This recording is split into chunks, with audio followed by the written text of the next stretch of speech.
সবাই কেমন আছো? আশা করি সবাই ভালো আছো। তো নীলিমা আমি আবার চলে এলাম তোমাদের সাথে কথা বলতে বন্ধুরা। তো আজকে বছরের শেষ দিন, তো বেঙ্গলি নিউ ইয়ার আগামীকাল, এই বছর চৈত্র মাসের শেষ দিন। তো বন্ধুরা ভাবলাম তোমাদের সাথে কথা বলে নেই। আর এই দেখো বন্ধুরা, আমার গুড়িয়া সোনার জ্বর, ভীষণ জ্বর এসেছে। ওর শরীরটা বেশ ভালো না, একটু কমেছে বলতে সন্ধ্যাবেলা খুব বেশি জ্বর ছিল।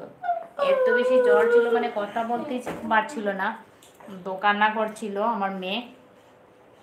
এদিক দিয়ে পরিষ্কার বোঝা যায় না, এদিক দিয়ে পরিষ্কার দেখা যায় না, লাইটের আলোটা এসে এইখানে লাগছিল। তো আমার মেয়ে গুড়িয়া শুনে, দেখো বাবা হাই বলো সবাইকে, হাই বলো, হ্যালো ফ্রেন্ডস বলো, হাই বলো, এদিকে তোমাকে দেখা যাচ্ছে, বলো হাই বলো।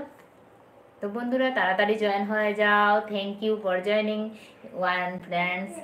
তো বন্ধুরা কেমন আছো, বন্ধু কেমন আছো, তো একটু কমেন্ট করে জানাবে বন্ধুরা। তো গুড়িয়ার ভীষণ জ্বর, গুড়িয়ার বছরের শেষ দিনে এত জ্বর, এত জ্বর কি বলবো, সারা দিন কুলের মধ্যে ছিল।